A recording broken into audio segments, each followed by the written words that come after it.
not much time to rest. Let me tell you a little bit about our schedule today. Since I have you for a little bit longer, my studies, my research that I've done on adult learning says that after about an hour and 15 minutes, your mind sort of shuts down. So what I'm going to do is after about an hour and 15 minutes or so, I'll give you a break, about 10 minutes, and then we'll probably have one other during the morning as well, so that you don't have to sit without moving around. Because what happens is that unfortunately we just cease to learn if we don't have a chance to move around. Of course, the academic world has totally ignored that very important fact about the way that adults learn. And so we have classes that go on for 2.5, 3 hours. But I think it's because of the convenience and just getting people together. But I will be giving you a break. The other thing is that you do not have to call me Dr. Langford. I'm happy for you to call me Beverly. So please feel comfortable doing that. I'm delighted to be here with you. I want this to be very informal, and I'd like for you to talk a lot and ask a lot of questions. So who did your homework? Everybody do your homework? So let's see. Let's do the CQ real quickly, and then we'll move on to emotional intelligence. Do you have extra paper? I really don't, because I've got to read from this one. Unless we can get somebody to make you a copy. This is the only copy that I have, and I need to use it to read. Is there any chance we could get another copy? But it's really going to be too late for you to take it, because I'm going to give a prize to the best. I took it so I can remember. Thank you. All right, if you can. Oh, you did take it. I did take it. Oh, okay. So you remember what your answers were. Okay, well, just mark them really fast, and then we'll go over this. Okay. All right. If you are in the office on the telephone and another call comes in, which of these should you do? A. Okay. Certainly, you can ask the person if you can put him or her on hold. Okay. But I think the better answer, if at all possible, is B. Did anybody answer B? Because if you've got a meeting with somebody, if someone is face-to-face in your office and a call comes in, your first obligation is to that person who's in the room with you. If you if you're in the office I'm sorry. If you're in the office on the telephone, the first obligation is to the person to whom you are currently talking. So I would just let voicemail take it and then return it as quickly as you can. Now, there is an exception to that.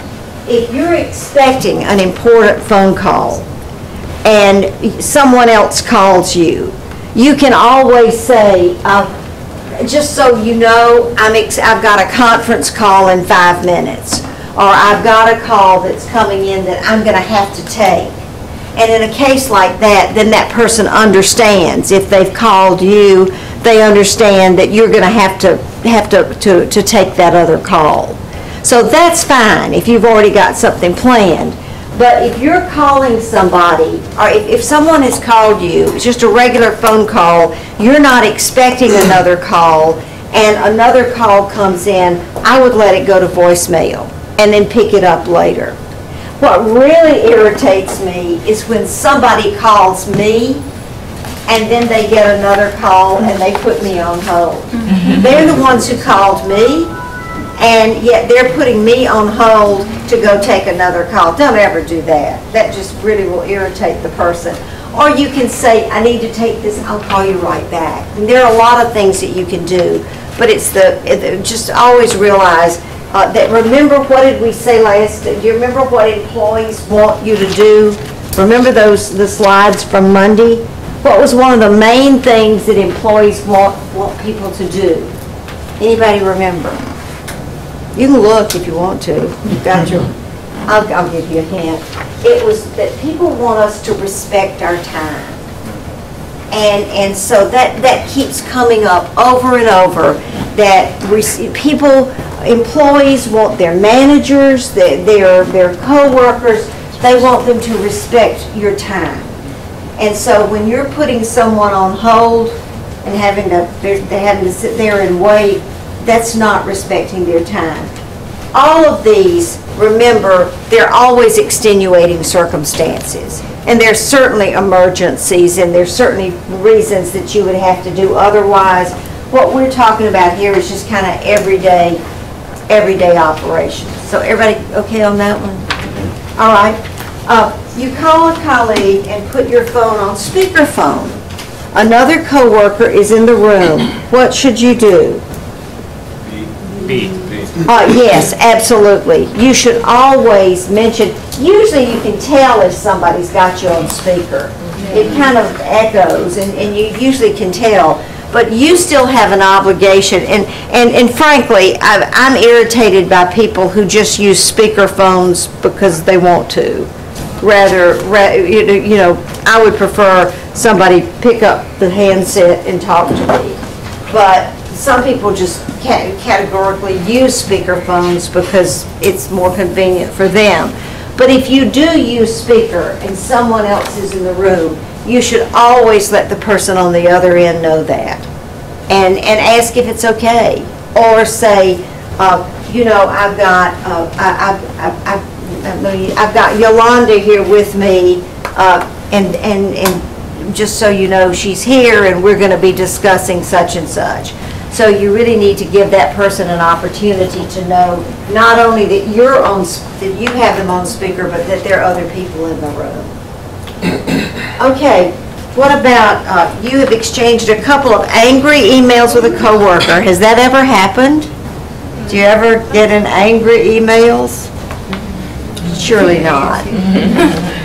And sometimes it's not, I don't mean that it's vicious, but just, you know, just a little bit, you're a little bit on edge about something. In your opinion, this coworker's being unreasonable and it's getting out of hand. Remember we talked last time about escalating, about how if you escalate, the other person feels like he's got to escalate as well. So what should you do? Which one of these looks like the best answer? C. I think C is the best answer. A may be okay. You may just say, okay, I'm going to drop it. I'm not. But if it's an important situation that you've got to talk about, change the medium. Either go see the person if they're in the same office with you, or pick up the phone and call them, because you can do a lot more with your voice than you can with just writing. You're going to be talking about writing tonight. And one of the things about written communication, it is a very thin channel. All you've got is words. It's sometimes called a lean channel as opposed to a rich channel. A rich channel is when you've got a lot of things at your disposal. You've got body language, you've got the tone of voice, you've got facial expressions. You've got, you know, if you wanted to reach out and just pat somebody on the arm to say, oh, it's okay. You've got all of that when you're face to face. And when you're writing, you've got nothing but words. I know we all use the smiley faces and that sort of thing, but that's a little bit limited in what it's able to do for us. So writing is a very lean channel. And I try as much as possible to avoid sensitive or possibly inflammatory situations using email, because it's so easy to misunderstand. Sometimes if you're on the other side of the world, there's nothing you can do about it, but you do have the phone. Then you've got time differences. I understand that. And so, but if you do have to deal with a sensitive issue via email, spend a lot of time crafting that message. And you might even want to get somebody else to read it to make sure it sounds okay.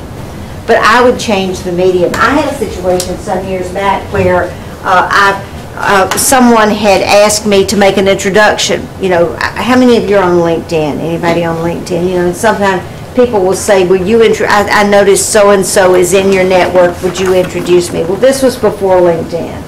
And so this guy asked me to make an introduction that he wanted me just to let someone know to be expecting his call.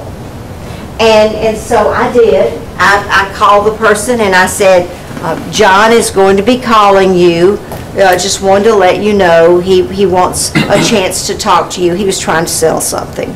And this was a Chamber of Commerce executive that he wanted to get in touch with. And so I did what he asked me to do. I told her that he would be calling.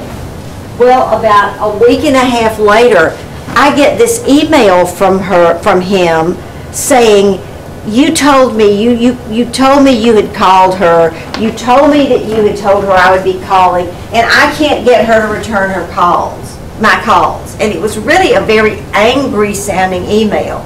My first response was, what do you think? What do you think my first response was? What did I want to do first of all? Yes, send back an angry email to him.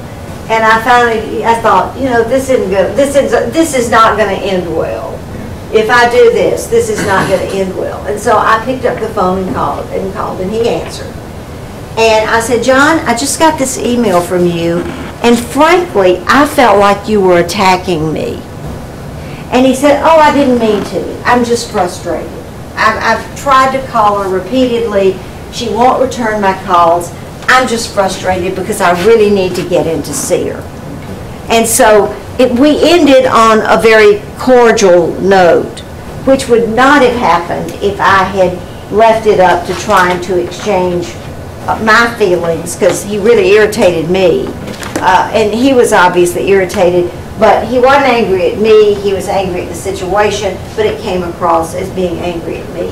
So that's why I really recommend be careful with email, particularly if somebody is not real happy, and that somebody may be you. Okay, you're delivering an important presentation and you don't want to be interrupted with questions. What should you do?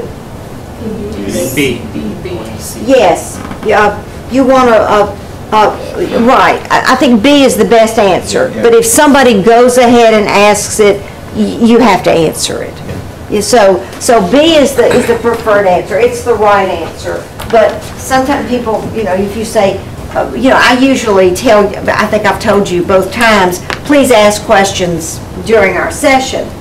But if I had felt otherwise and said, please hold your questions until the end of the session. And most people are going to honor that, but if you're right, if somebody just goes ahead and asks anyway, you just kind of got to answer it. Because otherwise it's going to make you look bad. Okay? All right, when communicating across language barriers using the written word. C. B. It's B, right. It's easier to read a language that is not your own because you can use a dictionary, you can take a little extra time. And you're not under the pressure that you're under when you're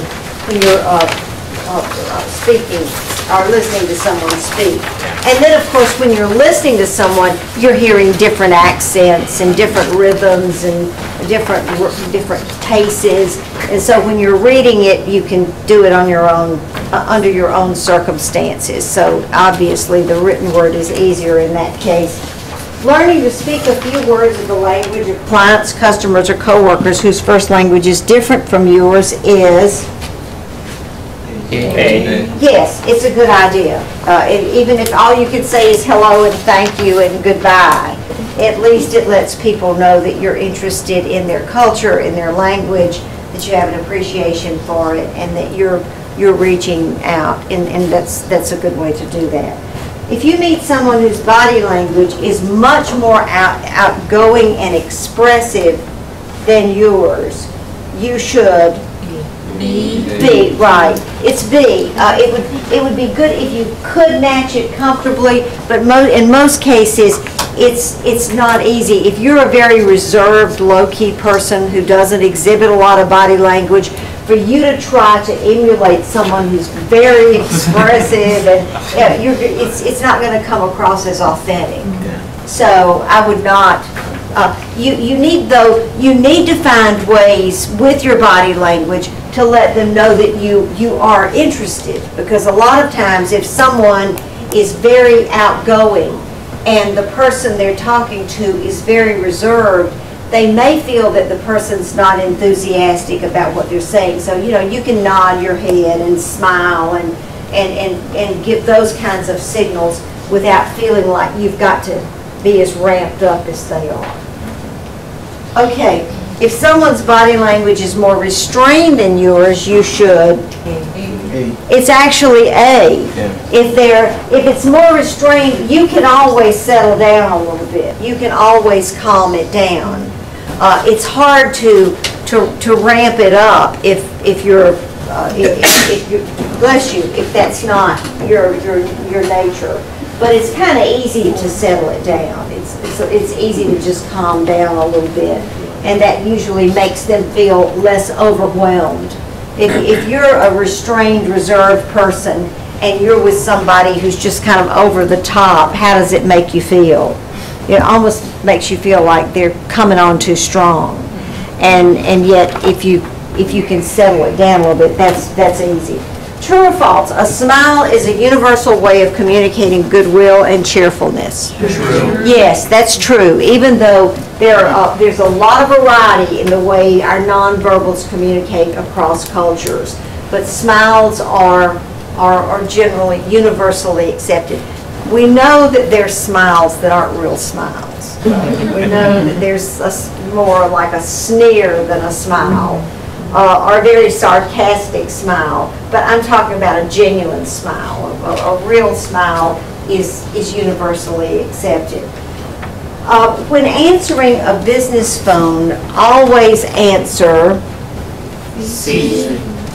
I would think minimum with your name, because a lot of times if you've called a company and you've gone through a switchboard, you already know where the company is and what the department is, and sometimes greetings get overboard.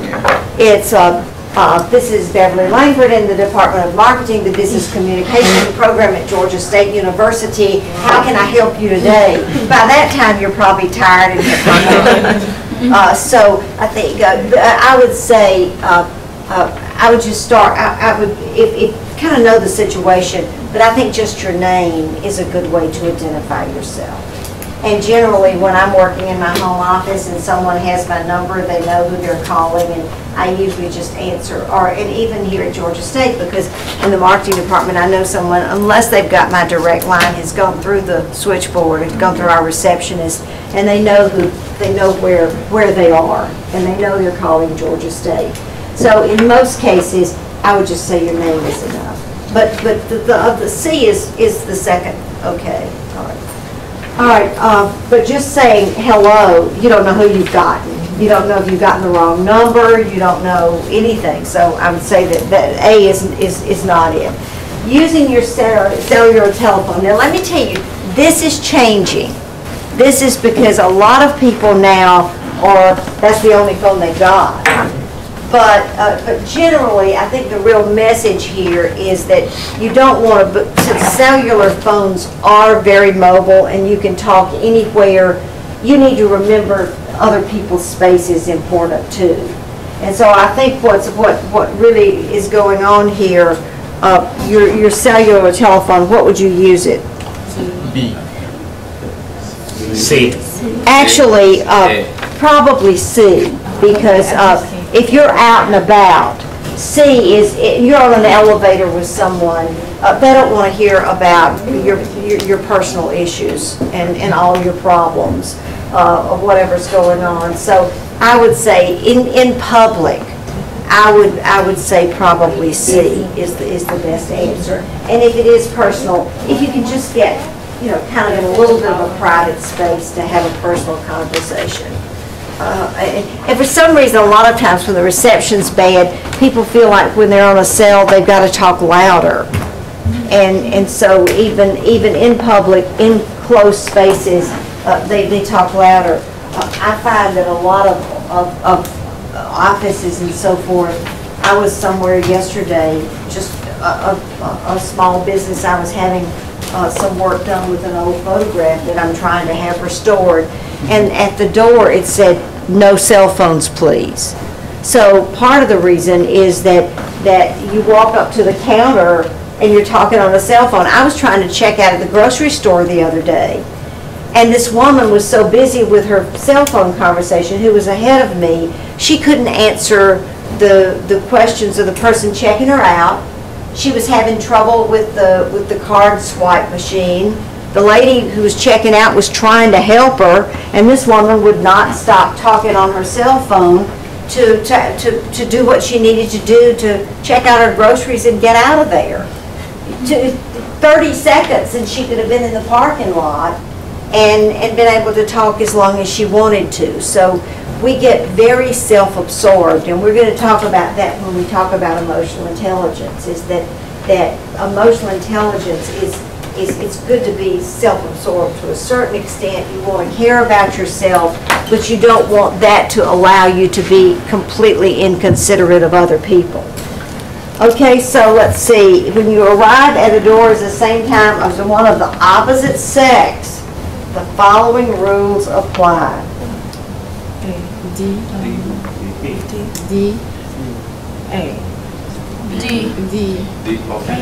I would say either A or D.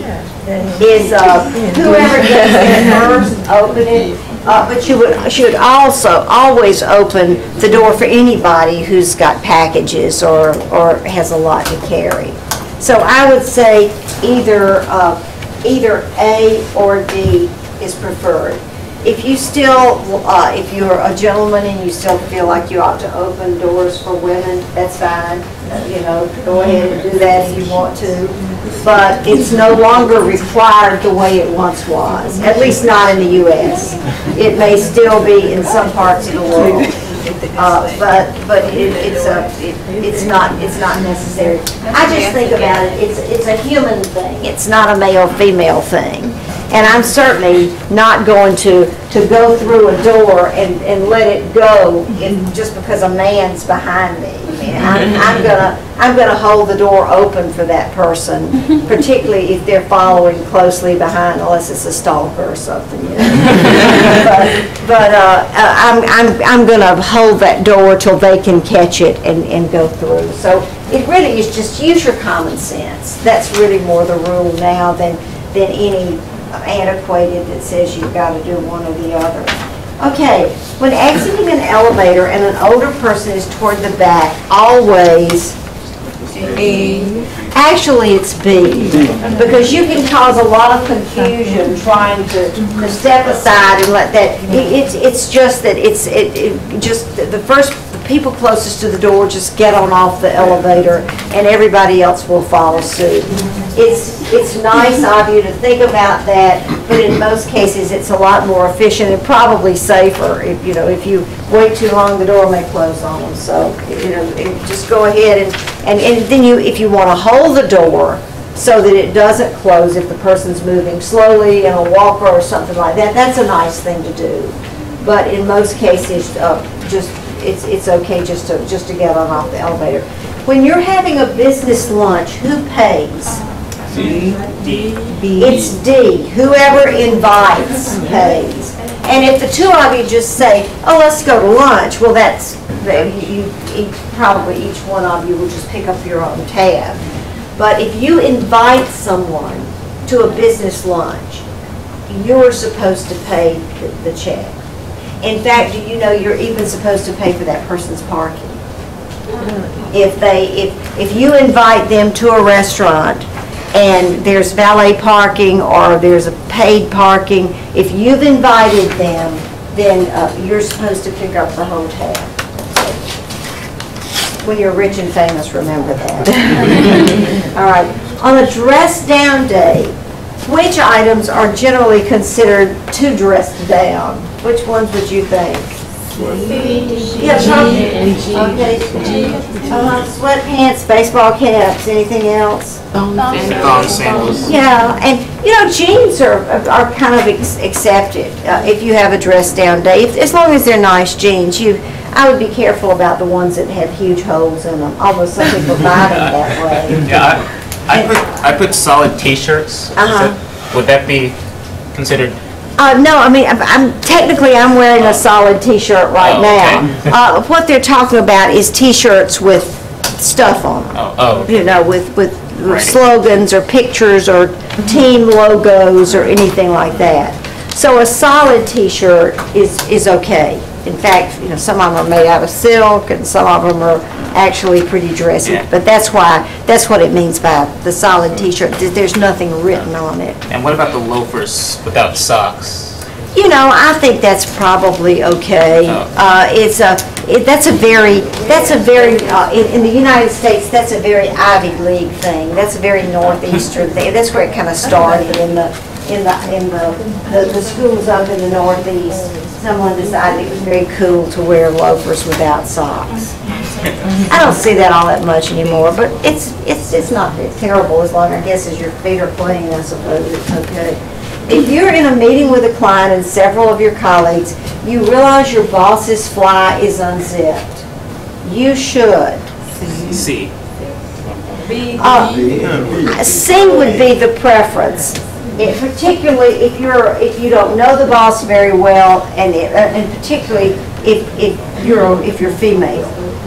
But if nobody else is there, you've got to tell him.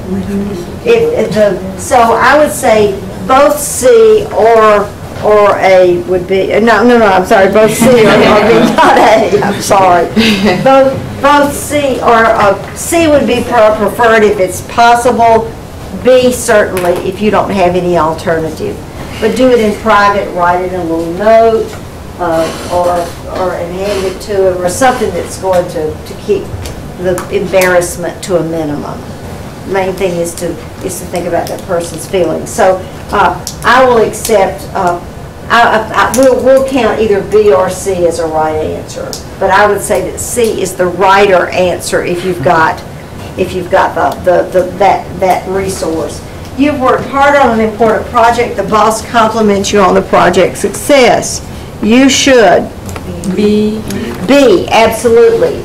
A lot of people have a hard time just saying thank you. For some reason, we want to, when somebody thanks us for something, we want to downgrade it or we want to be self-deprecating. It's important as a professional to learn to be gracious when someone either gives you something or thanks you for something. So that definitely is the right answer, is to thank the person and to mention anybody else who was involved to make sure that you spread the credit around. If you want to establish credibility with others, you should. C, absolutely. Studies show that leaders who are willing to accept responsibility, to admit their mistakes, actually end up having more respect than those who do not, who won't act like they never make a mistake.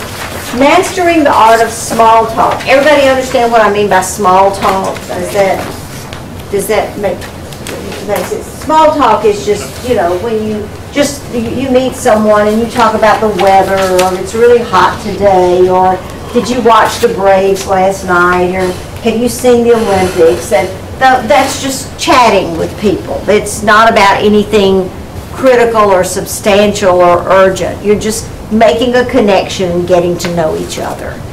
You do that a lot in networking situations. So mastering the art of small talk at business and professional events is It's D. It's an extremely important skill. In fact, I do a lot of coaching, and I'll talk about some of my coaching clients when we talk about emotional intelligence. But I was hired by a large financial services firm some years ago to work with one of their vice presidents on this, on learning how to make small talk. He just couldn't do it. He was one of these people who didn't see any need for it. And when he would go to a social event, a social meeting where you had clients or customers there, he would just stand in the corner and didn't. This is a VP, and even when he was hosting a table of clients, he wouldn't know how to get the conversation started. And they said if he brought his wife, he would just stand over to the side and talk to her. Well, he can talk to her at home. So it was really bizarre that he was very smart. He was very good at what he did, but he was not able to connect with people on that level. when you have to deliver unwelcome information, B.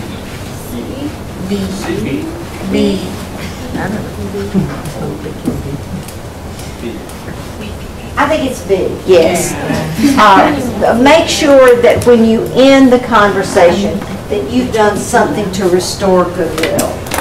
Now, I will tell you, I am not, in fact, I teach workshops on delivering unwelcome information. I'm not a fan of what I call the bad news sandwich, where you start off with something nice, and then you give them the bad news, and then you say something nice. People aren't stupid. They know what's coming. when it's oh, you're just such a good employee, and we just really value you. We really wish you hadn't set the office on fire yesterday, but we know things are going to be better. I mean, that nobody falls for that. And what studies show is that we're so good at rationalizing that what we do is we try to focus on the good stuff. And so when somebody starts off with, oh, you're so wonderful and we really value you, but, and then they tell you whatever they really want you to work on, we tend to downplay that. We tend to say, oh, well, he really didn't mean it because he said I was so great. So that's the reason for what I recommend is start off with something neutral, something that is let me see, Julius. If I would say start off with something, let's say that Julius has asked me if he can take a week of vacation for a family reunion, but it's the busiest time of the whole year and it's really an all hands on deck kind of situation. And so Julius has asked me, and so I would start off with something, what would be something neutral, rather than, Julius, you're just a great employee. I know I can always count on you. You're wonderful. What would be the best way to start? Yes? Can we try to do this sometime? I mean, do we have any alternative to extend it or something like that? So well, give him some alternative. Well, but that comes later. What I mean by starting off with something neutral is just start with the facts. Julius, you asked me if you could take the week of August the 13th off to go to a family reunion. That's neutral. I'm just bringing him back up to date where he asked me something and we're here now to talk about it. And you might even say, I've looked into it, I've looked at everybody's schedule, I've looked at what's happening that week, and I've talked to Bob and Marie and all these other people to see if they could help out. And unfortunately, we've just got to have you for the week. Now, then you can start talking about alternatives. You can say, if you can work Monday through Thursday, I can let you go Friday to be with your family, or that sort of thing. But if you start off with all this what I call sugarcoating, then it really, Julius is thinking, well, does she think I don't know what's going on here? Usually, when you start off with that, people know that you're getting ready to tell them something that they don't want to hear. So I would go, but then you want to always end with the positive. You want to end with something that's going to keep the relationship from being damaged. You're going to say, look, I owe you, Julius. I wish that this wasn't the situation. I really understand the importance if you're going to the family reunion. Sorry, it's going to have to be shorter than you wanted, and I will remember the fact that I had to ask you to do this, or something like that, that establishes that relationship and moves on to another level. Does that make sense? Yeah, it does. Okay, who made 100? Well, don't worry, I don't make 100, and I created the test. So, all right, who got all but 1? Who got all but 2? Okay, we have a winner. All right, who got all but 3? Okay, all right, the reason that we have 2, I have 2 books to give away. So, you may not even consider it a prize, but let's see. You get a copy, and you get a copy. Congratulations. Give yourselves a hand. Now, as I said, a lot of these, certainly there are extenuating circumstances. We all understand that. But in general, those are some good guidelines. But you notice that a lot of them have to do with just you using your good judgment and just using your common sense and keeping the other person in the forefront, keeping the other person's feelings and the other person's situation as well as your own. You don't need to ignore yourself. You don't need to we don't want anybody to be a doormat. We're going to talk about that in just a minute when we're talking about emotional intelligence. You've got to take care of yourself. But at the same time, you've got to make sure that you're thinking about others as well. Emotional intelligence is all about balance. It's about balancing your own ability to look after yourself, to give yourself the things you need, but also work well and interact well with other people. Now, what we're going to be doing is I'm going to give you a little background. I'm going to tell you a little bit about what this is, and then we'll get out your reports. How many of you are a little nervous about this, that you want to know, well, this emotional intelligence is about, and anybody concerned about it? Because I don't want you to be. The first time I ever took a personality assessment, and emotional intelligence is a little different from personality, I was scared to death. I was afraid I was going to find out I was a serial killer or something. So I was very nervous about it. And yet, when it turned out, I already knew those things about myself. It just helped put them in a little more formal circumstances so that I could start working on it. Now, the neat thing about emotional intelligence is, unlike personality, which psychologists tell us is pretty well set by the time we're 3 or 4 years old, emotional intelligence is something that you can develop all of your life. IQ is set by the time you're about 17. Your IQ has done almost all the developing it's going to do, and then generally it stays there until you're really at an advanced stage, unless you have a disease, unless you are stricken with something like dementia or Alzheimer's. Your IQ will not diminish until you're way up in probably even your 80s. So it stays pretty much what it is. EQ, on the other hand, is something that if you don't do anything about it, if you walk out of here today and say, well, that was kind of interesting, but I'm never going to think about it again, your emotional intelligence will continue to develop until you're probably in your 70s. It will just on its own kind of be on an upward trend. We used to think it was till you were about mid-50s.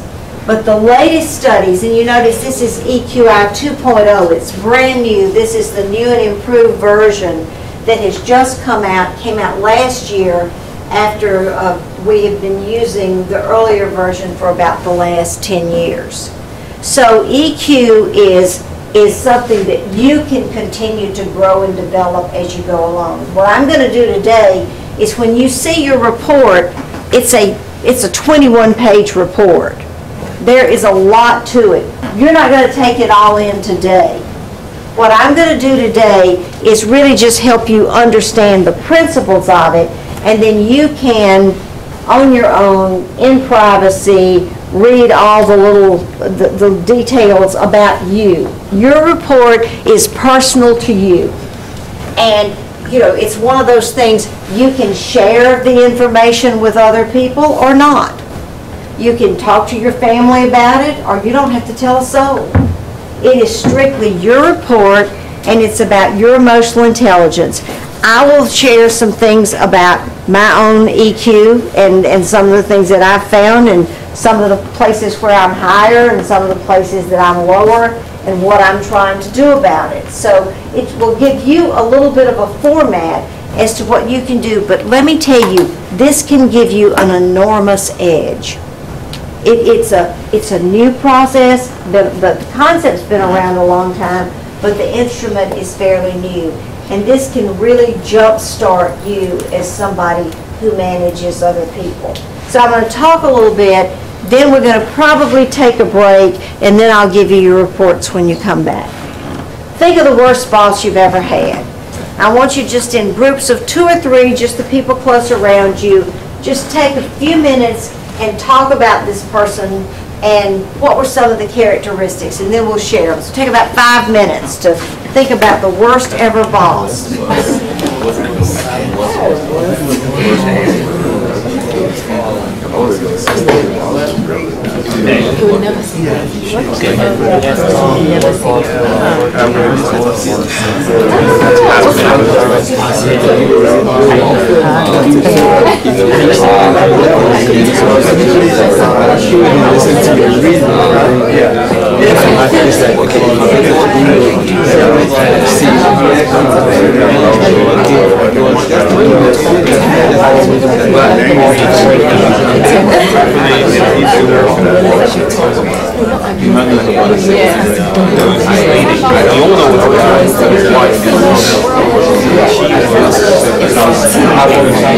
Recently, a temporary job I had in Boston, and she was my manager. Anyway, she just got very good at it. So I just one time I was doing an assignment, and I messed up on the assignment. I was on mistake, and she was a little bit. She started yelling at me. I was like, I was thinking, no, I'm gonna do it. Right. I mean, she's like that. Yes, not just with me, of course. I was just very offended, but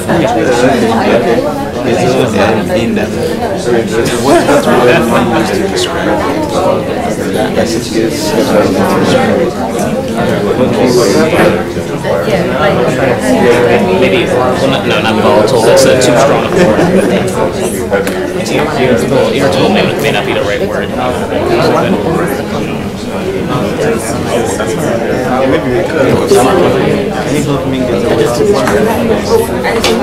Oh, I guess like picky. Well, not picky, but maybe.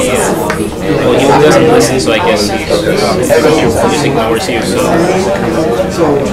I'm trying to think of the adjective. Okay, we got a few.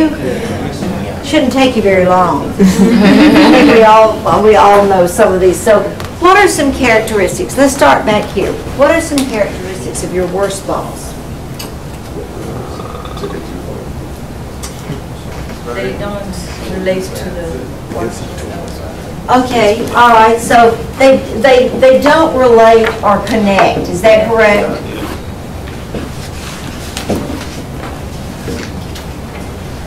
There's a famous story here in Atlanta about a company that you would certainly know the name if I told you. It's a very, very well-established, very popular company. And it was founded as a company that was very, very relatable, very connected. People, everybody was sort of a big family. And as happens, the company grew and became larger, went public, became more successful. And so they hired a new CEO. The people who started it wanted to do some other things. They hired a new CEO. And the first thing he did when he moved in as the new CEO of this company, at the corporate headquarters, he had a special elevator built that went from right outside his parking space up the building to his office. So that when he got there, he could get on that elevator, no one else could use it, and he would go straight to his office without having to see anybody or speak to anybody. And this guy did not last all that long. He didn't stay there very long. But that story has made it all over Atlanta. It's amazing that this person would think that that was a good idea. And particularly when this company had been built with everybody in it together, working together, trying to become a great company. So I think that that's one of those examples. Unfortunately, the guy wasn't out of a job very long, and he got a huge job with another company. I'd love to say that, things bad happened, but they didn't. He landed on his feet. Okay, what else is a bad boss? Yes? It was arrogance. Arrogant, okay? And we're going to see that arrogance is a sign of somebody who may not be very emotionally intelligent, or they may have too much of one element and not enough of another. Okay? All right? What about you all? That is not polite. Pardon? Impolite? Polite, yeah. Okay, discourteous, like we talked about on Monday. So impolite. I'll tell you a little story. Years ago, many years ago, my ex-husband was with a company that he was a salesperson, and he and another person in the company had a great sales year, and they actually were able to win customers away from the competition. So not only were they selling, but they were displacing the competition. So that was a big deal. And so as a reward, he and this other guy who also did extremely well were given a trip to New York to meet the number 2 person in the company, the senior executive vice president of this company. And they were so excited. Here they were, young salesmen, not very long out of college, really excited about how well they were doing, and they were going to get to meet one of the really big guys. And so they flew to New York, and they they had a driver pick them up. I mean, they were really given the royal treatment and taken to the office, and were ushered to the office of this very important man. And when they got there, he was totally rude. He was in a hurry. He didn't want to fool with them. He had other things on his mind. The whole meeting lasted under 10 minutes. And so as they were leaving the office, my ex-husband said, well, I guess he was just really, really busy. And the other salesman, who was a little bit older than my husband, said, you know what, they pay him enough to be a gentleman. And I've thought about that all these years, is that when you're in a position of great authority, you're compensated, and you need to be a gentleman or a lady or whatever you want to call it. You know, I think about people who are very successful, who have achieved the pinnacle of their success, and some little kid wants their autograph and they want to charge them for it, even though they're already making zillions of dollars. So it's just that the impolite, I think, is very important. Okay, who else has a good one? They're all good, but who else has one? I have one. Short-tempered. Yes, short-tempered. This kind of goes along with impolite, but one of the big qualities, one of the major components of emotional intelligence is an area that we call impulse control. Being able to hold your tongue, being able to hold your temper, not say, I mean, listen, we all think of these great things we'd love to say when somebody makes us mad. I mean, I can come up with some real zingers, but I have sense enough not to let them come out of my mouth. We all think them, and yet, what is the mark of an emotionally mature person is you don't say them. You can think them, or you can say them in the car to yourself or whatever, but you don't say them to that person. So the short temper. Okay, who else has one? What did you all? I heard you all talking. What did you come up with? Our experience with worst boss, we don't really have much. But I know, I would say one of the qualities of one of my bosses, I think she can work on is that she's not firm enough. She's like... Okay, too lenient. Yes, you can go the other direction. There's no question about it. And people who work in offices really don't like to sit around and watch somebody get away with not doing their job. When everybody else is working hard and somebody is just taking a free ride and the boss won't do anything about it. So I think that's certainly, I think that's a huge piece. And what happens when a boss is too lenient, they let a lot of things fester. All these little things are bubbling up, and they never get fixed because the boss doesn't address it. Anything else? Anybody else have one? Yes? Does it care about sometimes about your personal problem or personal feeling? Doesn't care what? Doesn't care about your personal problem? Absolutely. And you really do, you know, we can't separate the fact that we're human beings with our personal lives. Now, I'm not one of these people who believes that you can blame everything on your personal issues. You still got to do your job. But certainly, there are areas where, you know, we talked about on Monday about talking about something besides business the first 15 or 20 minutes in the morning with your employees. So you've got to care about people on a personal level,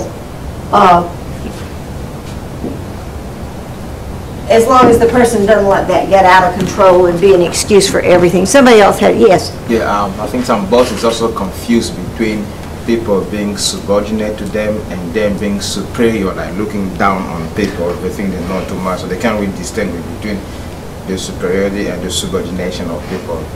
Okay, so you think they're too superior or not enough? They think they are too superior, they know too much, and they look down on. Okay, so that goes back to this arrogance. Okay, all right, superiority. And you know, the thing that I always think is, well, they had to be somewhere before they got there. They had to come up through the ranks.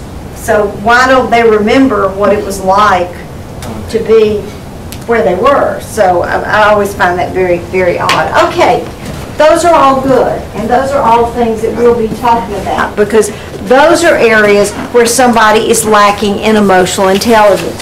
Now, what do you think makes an effective leader? What are some of the things that make an effective leader? Yeah, one who listens to the concerns of others. Listening, yes. Everything I ever read on leadership says that being able to listen. And if you're going to, in order to listen, what have you got to do? If I'm going to, what's going to make me listen to you? Respect. Respect, absolutely.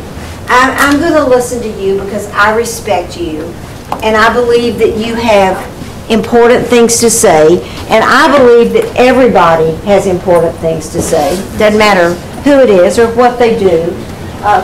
You can learn from children, you can learn from elderly people, you can learn from anybody you meet. You can learn something.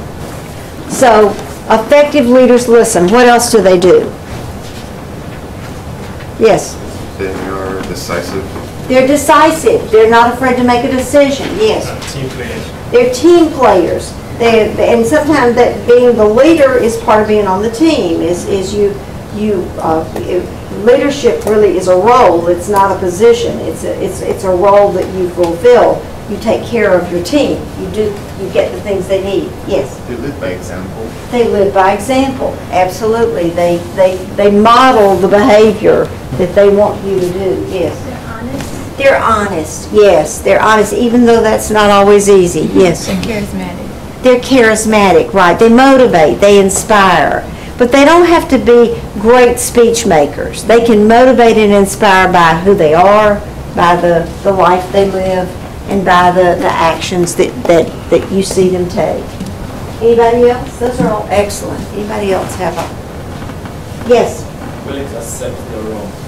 Yes, absolutely. They are willing to admit when they make a mistake, and they're willing to say, I'm sorry that I did it. You know, one of the things I'm always interested in is in the media today, because everybody's lives are just right out there for everybody to see. The public apologies. Do you ever pay attention to them? They're not apologies. Somebody does something awful, and they have to go, somebody makes them go on TV to apologize, and what do they say? They say, no, they say, I'm sorry that what I did upset you. Okay? That's not an apology. They're not sorry for what they did, as you said. They're sorry they got caught, and they're sorry there's this firestorm going on around them, but if you listen carefully to them, they're not apologizing for what they did. I'm sorry for the pain I may have caused other people. Okay? Still not, I'm sorry that I did X, whatever it is. And so it's really amazing. Of course, I'm sure they have some PR person or some speech writer write their apology for them. But if you listen carefully, they're not apologizing. An apology is, I'm sorry that I did this. Not I'm sorry I got caught. I'm sorry it made you mad. It's I'm sorry that I did it. So I think leaders are willing to admit their mistakes. They almost make it sound like it's some of these celebrity apologies almost make you feel bad that you're upset about it. You know, that that's somehow your fault. All right, you remember this? We talked a little bit about this last time. Daniel Goleman is one of the founders of the whole concept of emotional intelligence. He began back in the early 90s. He started to put some form around what we have in the past called street smarts, social savvy, common sense, people skills. We've called it all those things, but we really never gave it a formal name. And he's one of the few people who started in the late 80s, early 90s talking about emotional intelligence. And he says that leadership, and this is a review, we looked at this on Monday, starts with self-awareness. If you're not comfortable in your own skin, it's very difficult for you to really be able to relate to other people, to really understand other people. Oh, wonderful. I think I'll try to defer this right now.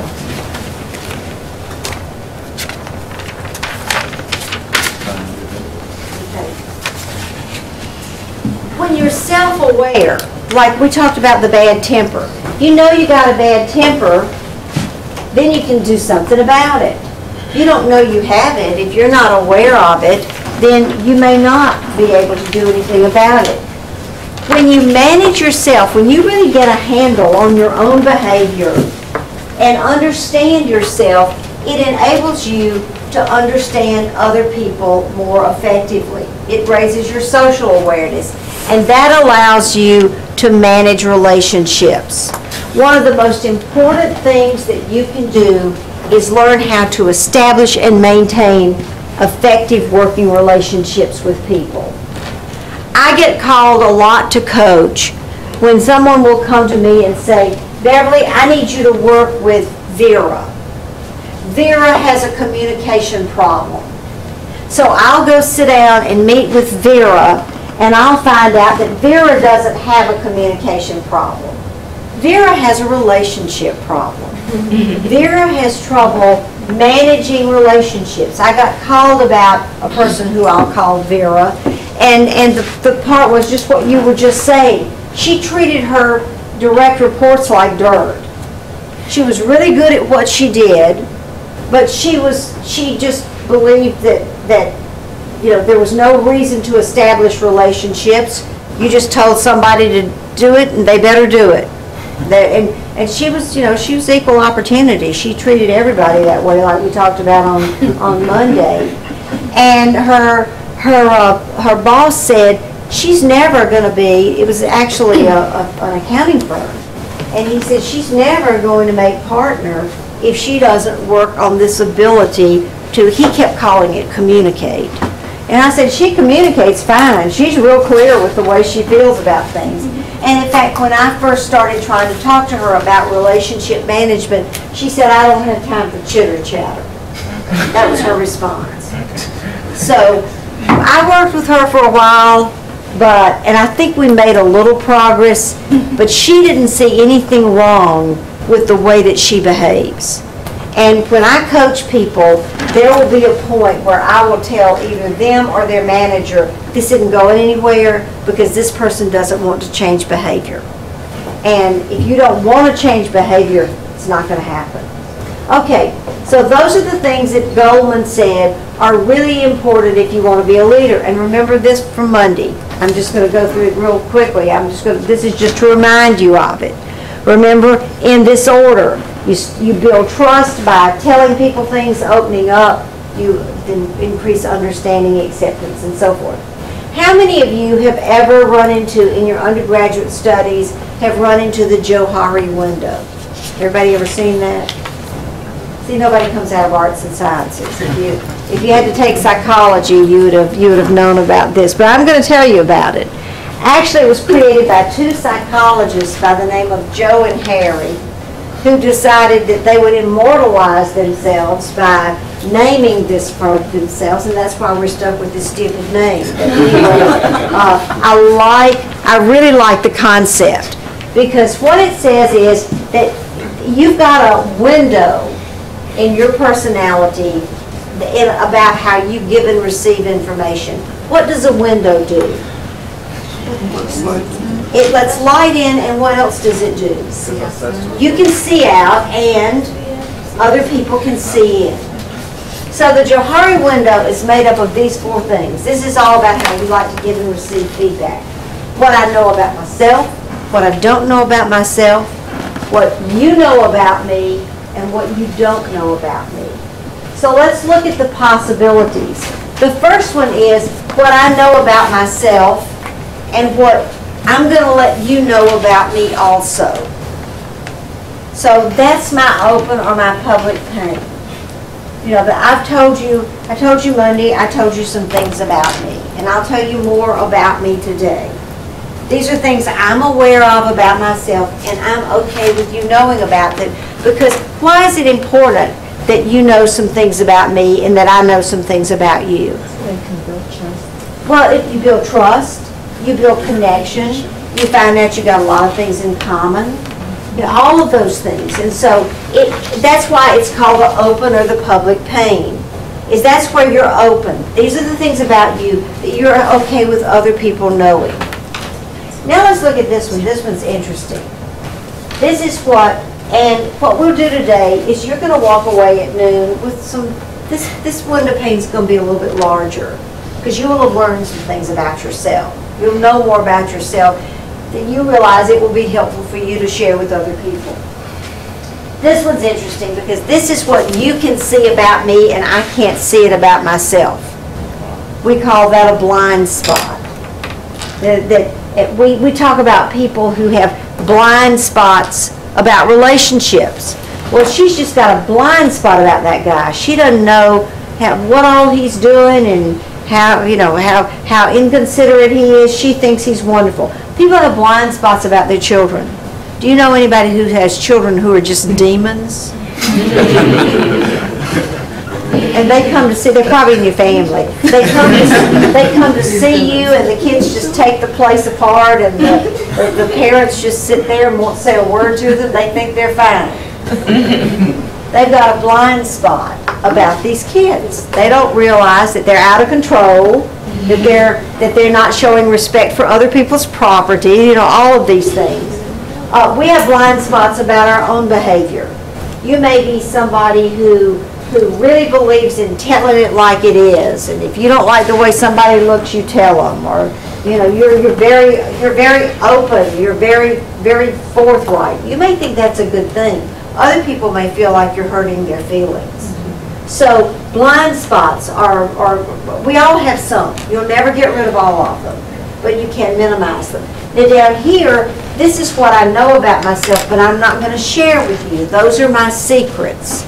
Now everybody has some secrets, and that's fine. We should. You've heard about the person who gives you too much information. You don't want that. But if there's too much about yourself you don't reveal to others, I'm talking about people in the workplace, people in your classroom, people in this group.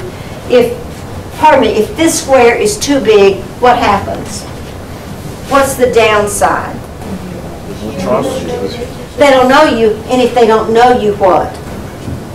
You don't have any relationship. And if you don't have a relationship, what does it impede? What does it keep you from being able to do? Know how to relate to them. Or you're absolutely right. There's no way the relationship can grow. If this square is too big, you don't know how to treat that person. You don't know enough about them to know how to treat them.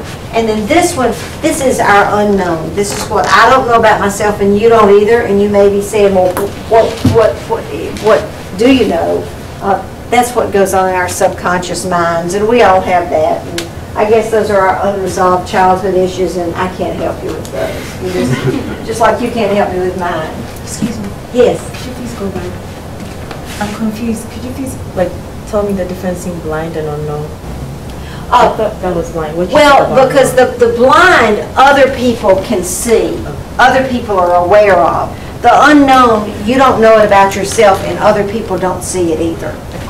So it's the subconscious. Good. Did everybody hear her question?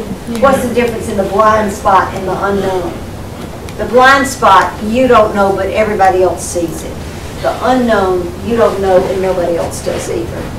So we're going to look at, what we're going to be doing today is opening this pane a little bit, closing this one a little bit, and thinking about your choice, maybe closing this one a little bit, maybe revealing a little bit more about yourself. So why emotional intelligence? First of all, there were some studies started at Harvard, that people who were more emotionally intelligent actually did better in school and did better in their lives as they went forward than people who were just smart.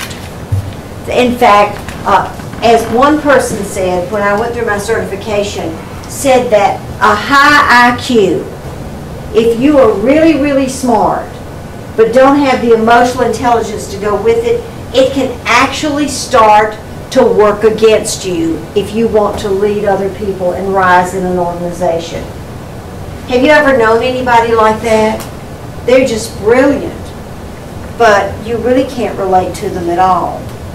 If your IQ, according to this authority, if your IQ is over about 140 and upward, it can actually work against your effectiveness as a leader and as a CEO of a company. Why do you think that is? You think more in terms of logic instead of emotion? Well, yeah, you're so logical. It's all cognitive. You don't figure the non-cognitive has any merit. What else? Yes. You can't relate to the average person because you think that you have more intelligence than they do. Okay, and in reality you may, but that doesn't mean you can't learn a lot from them. And what happens is that people who have this very high IQ generally learn things very quickly.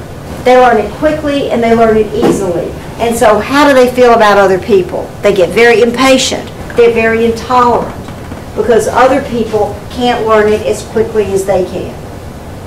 My husband is with IBM, or was with IBM. He's retired. He just retired. He's retired, but he spent his career with IBM. And he would come home to talk to me about something at work. And he would come home to talk about someone, and the first thing he would say was, "Now he's very, very bright." And I always knew what was coming next. The guy probably had the interpersonal skills of a wall socket. Because I knew he was going to tell me that he was having problems with people. You know, that he had messed up as a manager, or he was having conflict with someone. And it was almost like, well, I've got to give him a pass because he's so smart. He's very, very bright. And unfortunately, that was about all you could say good about him. And I actually had someone who works at a consulting firm that does executive search that said that they've gotten to the point that if somebody has a high IQ and a low EQ that they're looking at for an executive position, she says that is a deal breaker. They will not recommend that person to go into a position where they have control over the lives of other people. High IQ, low EQ. The idea of EQ isn't new. It's been around a long time. We just didn't call it that. Does anybody know the name David Weschler? Have you ever heard that? Did you ever take an IQ test in school? Well, if you did, anybody, they take them. You take them in grammar school. You don't know what you're taking. In elementary school, you don't know that's what they're testing. But David Wessler is the creator of the most widely used IQ test. And usually it's given second, third grade, something like that. And yet even when he created this in the 40s, he realized that there was something else besides just cognitive ability. There was something else besides just IQ. And then if you notice that even back as far as 1914, somebody talked about the idea of general intelligence. And in 1983, Howard Gardner wrote a book called Multiple Intelligence, and where he said that people have different kinds of intelligence. IQ is just one of them. In fact, he said that there's bodily kinesthetic, there's verbal linguistic, some people have, he said, interpersonal intelligence. He was on the right track. Some visual spatial intelligence. He said that all of these are kinds of intelligences that we have. How many of you know who this guy is? Yeah. Okay, what's he really good at? Baseball. He's hitting a baseball. Right. Now, what happened when he was with the St. Louis Cardinals, one of the universities in St. Louis decided they would study him. And so they hooked him up to all kinds of sensors and had him do his thing. And what they realized was that his fast twitch muscles operate in a different universe from ordinary people, even from other Major League Baseball players. He's a phenomenon. And Gardner would call that bodily kinesthetic intelligence, that he has a very high, I guess, BKQ, I guess you would call it. But so there are lots of different kinds of intelligence out there. In 1990 was the first time that somebody formally used emotional intelligence, and we talked about Goldman.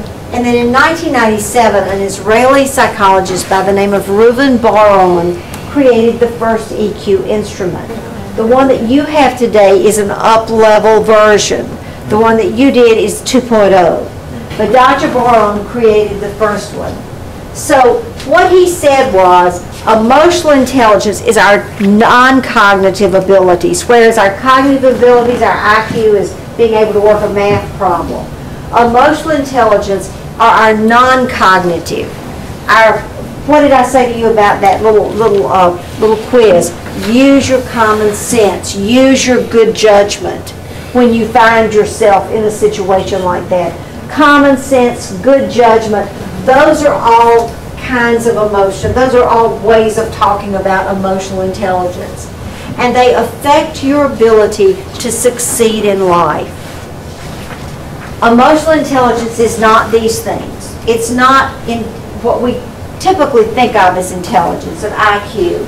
It's not aptitude. You're not going to say, okay, your emotional intelligence is this, you ought to be a policeman. It has nothing to do with aptitude. So it doesn't really define your vocational interest. Unlike a personality trait, it can be changed. And unlike a personality trait, when you see your report, I want you to think about it as a snapshot. If you were in a big hurry, you were having a bad day, it will affect the results of your assessment. Or if you were worried about it and you were trying to say, oh, what do they really want me to answer here? Nobody really wants you to answer anything. This is just yours. But it's unlike personality. It's just a point in time. You could take it tomorrow and it would be different, slightly different. Probably the same things would be high, the same things would be low, but the actual movement on the chart might be different. So how is it different from IQ? That just gives you a little bit of an idea. If you're still wondering about what's the difference, actually it's pegged to IQ in that the mean is 100 and the standard deviation is 15 on either side. So under 85 would be area for development, over 115 would be an enhanced skill, and you're going to have some of those. So when we get back, we're going to give out your reports and we're going to talk about what EQ is. And I think you're going to really find it fascinating. And it's a lot of fun to think about these areas. So I'm going to give you 10 minutes. Is that okay? Is 10 enough? Yeah. This won't be your only break this morning.